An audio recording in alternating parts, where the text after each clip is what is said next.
आपका स्वागत है दोस्तों हमारे चैनल डेली न्यूज पर। रोजाना अपडेट न्यूज देखने के लिए हमारे चैनल को सब्सक्राइब करें। तो बढ़ते हैं दोस्तों आगे आज की बड़ी खबर की ओर। तो शुरू करते हैं फटाफट। किसानों का भारत बंद आज, जानिए किसे मिलेगी छूट और क्या हो रहेगा खुला। केंद्र सरकार द्वारा लाए गए 3 कृषि कानूनों के खिलाफ किसानों का प्रदर्शन आज 13वें दिन भी प्रवेश कर गया। किसानों के समर्थन में पूरा विपक्ष एकजुट हो गया। ऐसे में सरकार को किसान नेताओं के बीच कई दौर की वार्ताएं भी हुई, लेकिन अभी तक कोई नतीजा नहीं निकल पाया। वहीं किसानों ने आज देशव्यापी भारत बंद का ऐलान कर दिया है। हरियाणा, पंजाब के अलावा उत्तर प्रदेश, दिल्ली, उड़ीसा, उत्तराखंड, पश्चिम बंगाल, मध्य प्रदेश, राजस्थान और तमिलनाडु के किसानों ने भी बंद का समर्थन किया है। इसके अलावा 10 ट्रेड यूनियन भी बंद के समर्थन में आई। दिल्ली सीमा पर डटे किसानों ने कहा, आज सुबह से शाम तक भारत बंद रहेगा। चक्का जाम शाम 3 बजे तक रहेगा। ऐसे में आवश्यक सेवाओं की आपूर्ति भी प्रभावित हो सकती है। किसान नेता राकेश टिकैत ने कहा है कि 11 बजे से लेकर 3 बजे के बीच का भारत बंद रहेगा। इसलिए दफ्तर जाने वाले 11 बजे से पहले घर से निकले और 4 बजे के बाद अपने दफ्तरों से घर जाएं। ऐसे में आइए जानते हैं आज क्या खुला रहेगा और क्या बंद रहेगा। इन सेवाओं पर लगेगी रोक। 3 राज्यों हरियाणा, पंजाब, राजस्थान में सभी मंडियां बंद रहेगी। सुबह 8 बजे से लेकर शाम 3 बजे तक चक्का जाम रहेगा। यातायात सेवाएं प्रभावित हो सकती है। बस और रेल से यात्रा करने वाले यात्रियों को परेशानी हो सकती है। आवश्यक चीजों जैसे दूध, फल और सब्जी पर रोक रहेगी। इन सेवाओं को मिलेगी बंद से छूट। एम्बुलेंस और आपातकालीन सेवाएं जारी रहेगी। मेडिकल स्टोर खोले जा सकते हैं। अस्पताल सामान्य दिनों की तरह खुले रहेंगे। शादियां पर कोई पाबंदी नहीं। बढ़ते हैं अगली बड़ी खबर की ओर। पश्चिम बंगाल सिलीगुड़ी में भाजपा की रैली में झड़प, पुलिस ने आंसू गैस का प्रयोग किया। भारतीय जनता युवा मोर्चा के कार्यकर्ता और पश्चिम बंगाल पुलिस के बीच सोमवार को सिलीगुड़ी शहर में झड़प हो गई। जिस समय झड़प हुई उस समय भारतीय जनता युवा मोर्चा के कार्यकर्ता राज्य के अस्थायी उत्तर बंगाल सचिवालय उत्तर कन्या में मार्च कर रहे थे। भारतीय जनता युवा मोर्चा कार्यकर्ताओं ने मार्च को जारी रखने के लिए बैरिकेड्स को हटाया। वहीं पुलिस ने भीड़ को तितर बितर करने के लिए वाटर कैनन और आंसू गैस का इस्तेमाल किया। जानकारी के अनुसार भाजपा की युवा शाखा उत्तर बंगाल में ममता बनर्जी सरकार के कथित कुशासन, बेरोजगारी और उपेक्षा के खिलाफ मार्च निकाल रही थी। पश्चिम बंगाल के भाजपा अध्यक्ष और सांसद दिलीप घोष और सनातन बासु सिलीगुड़ी के फुलबाड़ी जंक्शन में एक मार्च का नेतृत्व कर रहे थे। वहीं अन्य मार्च का नेतृत्व भाजपा के बंगाल प्रभारी कैलाश विजयवर्गीय और पार्टी नेता मुकुल राय कर रहे थे।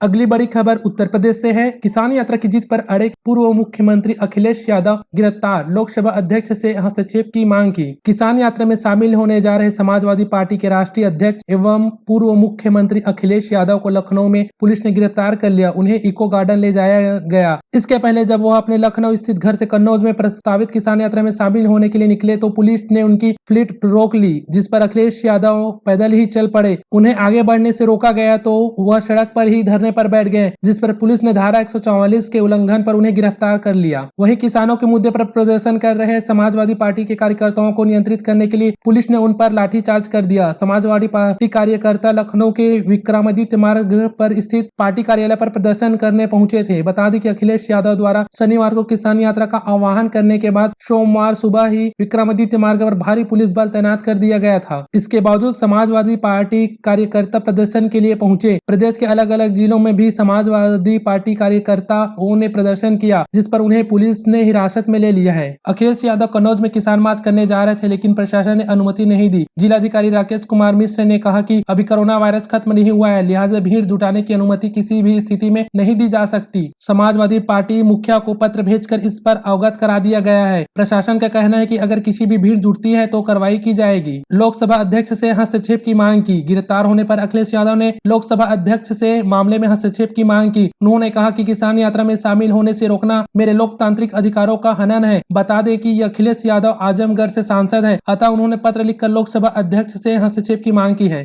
बढ़ते हैं अगली खबर की ओर। सुप्रीम कोर्ट ने सेंट्रल विस्टा पर जताई नाराजगी। नए संसद भवन के शिलान्यास को मंजूरी, लेकिन निर्माण कार्य पर रोक। नए संसद भवन के निर्माण को लेकर दायर कई याचिकाओं पर उच्चतम न्यायालय ने सोमवार को सुनवाई की। रुख अपनाते हुए अदालत ने कहा कि जब तक सर्वोच्च न्यायालय कोई फैसला न सुना दे तब तक कोई निर्माण कार्य या तोड़फोड़ नहीं होना चाहिए। अदालत ने सॉलिसिटर जनरल से पूछा कि आपने प्रेस विज्ञप्ति जारी कर निर्माण की तारीख तय की है, इस पर आगे कोई काम नहीं होना चाहिए। हमें शिलान्यास से कोई परेशानी नहीं है, लेकिन किसी तरह का निर्माण नहीं होना चाहिए। 10 दिसंबर से यहाँ निर्माण कार्य शुरू होना था। सुनवाई के दौरान शीर्ष अदालत ने कहा कि वह सेंट्रल विस्टा परियोजना का विरोध करने वाली लंबित याचिकाओं पर कोई फैसला आने तक निर्माण कार्य या इमारतों या पेड़ों को गिराने की अनुमति नहीं देगा। केंद्र सेंट्रल विस्टा परियोजना के लिए आवश्यक कागजी कार्य कर सकता है एवं नींव रखने के लिए प्रस्तावित समारोह का आयोजन कर सकता है। अदालत की सख्ती से केंद्र सरकार झुक गई है। केंद्र ने अदालत से कहा कि हम केवल शिलान्यास करेंगे। सॉलिसिटर जनरल ने कहा कि निर्माण, तोड़फोड़ या पेड़ नहीं काटे जाएंगे। सुनवाई की शुरुआत में ही अदालत ने कहा कि हम इस पर स्टे नहीं दे रहे हैं, लेकिन आप जो भी करेंगे वो हमारे आदेशों के अधीन होगा।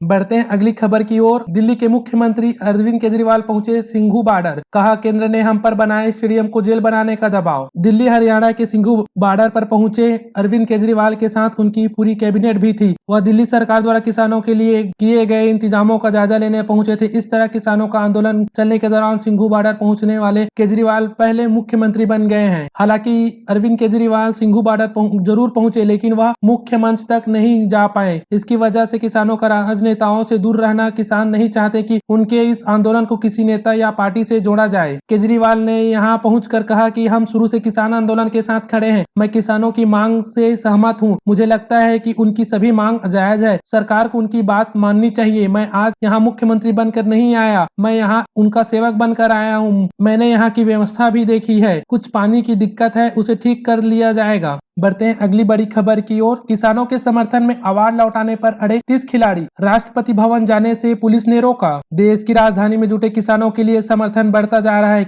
राजनीतिक हलकों से तो किसान आंदोलन के लिए आवाजें उठ ही रही है। साहित्य और मनोरंजन जगत की हस्तियां भी पक्ष में आ गई है। एथलीट्स भी किसानों के साथ खड़े हो गए हैं। रविवार को जहां बॉक्सर विजेंदर सिंह ने नए कृषि कानूनों को वापस न लिए जाने पर राजीव गांधी खेल रत्न सम्मान लौटाने की धमकी दी थी, सोमवार को 30 खिलाड़ी अपने अपने अवार्ड लौटाने राष्ट्रपति भवन के लिए कुछ कर गए। हालांकि दिल्ली पुलिस ने उन्हें रास्ते में ही रोक दिया। अपने अवार्ड लौटाना चाहते हैं 30 खिलाड़ी। ये खिलाड़ी राष्ट्रपति से मिलकर नए कृषि कानूनों के विरोध में अपने अवार्ड वापस करना चाहते थे। इनमें से एक पहलवान करतार सिंह ने न्यूज एजेंसी ANI से बातचीत में कहा कि पंजाब और कुछ अन्य जगहों के खिलाड़ी हैं जो अवार्ड लौटाना चाहते हैं।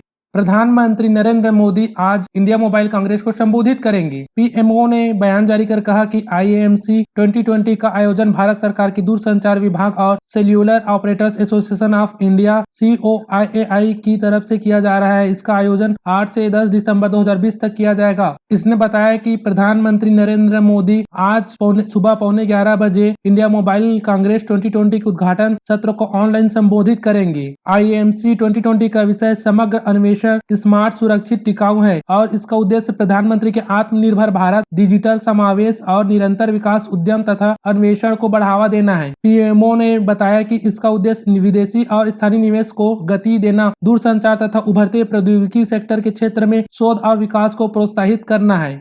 आंध्र प्रदेश के एलुरु जिले में अचानक फैली रहस्यमयी बीमारी, एक की मौत, 292 लोगों की हालत बिगड़ी। अचानक फैली रहस्यमयी बीमारी के कारण आंध्र प्रदेश में एलुरु जिले के जिला प्रशासन में हड़कंप जैसी स्थिति है। डॉक्टरों की स्पेशल टीम बीमार लोगों के इलाज के लिए एलुरु पहुंची है। इसके अलावा घर घर जाकर सर्वे भी किया जा रहा है। दुनिया के ज्यादातर देशों में इस वक्त कोरोना वायरस महामारी का प्रकोप चल रहा है। इस बीच भारत के आंध्र प्रदेश में कोरोना के अलावा एक रहस्यमयी बीमारी ने भी लोगों को परेशान कर दिया है। आंध्र प्रदेश में एक नई रहस्यमय बीमारी फैलना शुरू हो गई है। जान लें कि आंध्र प्रदेश के एलुरु जिले में रविवार को इस रहस्यमय बीमारी में से एक शख्स की मौत हो गई और 292 लोग इसकी चपेट में हैं। बीमार लोगों का इलाज अस्पताल में किया जा रहा है। आंध्र प्रदेश के पश्चिमी गोदावरी जिले के स्वास्थ्य अधिकारी के मुताबिक 140 लोगों को ठीक होने के बाद अस्पताल से छुट्टी दे दी गई है। बढ़ते हैं अगली खबर की ओर। भारतीय बाजार लगातार 5वें दिन शेयर बाजार में तेजी। सेंसेक्स निफ्टी ने बनाया ऊंचाई का नया रिकॉर्ड। इस सप्ताह के पहले कारोबारी दिन यानी सोमवार को भी शेयर बाजार में तेजी का सिलसिला जारी रहा। बॉम्बे स्टॉक एक्सचेंज का प्रमुख इंडेक्स सेंसेक्स 0.77% के तेजी के साथ 347.42 अंक ऊपर 45,426.97 के स्तर पर बंद हुआ। वहीं नेशनल स्टॉक एक्सचेंज का निफ्टी 0.73%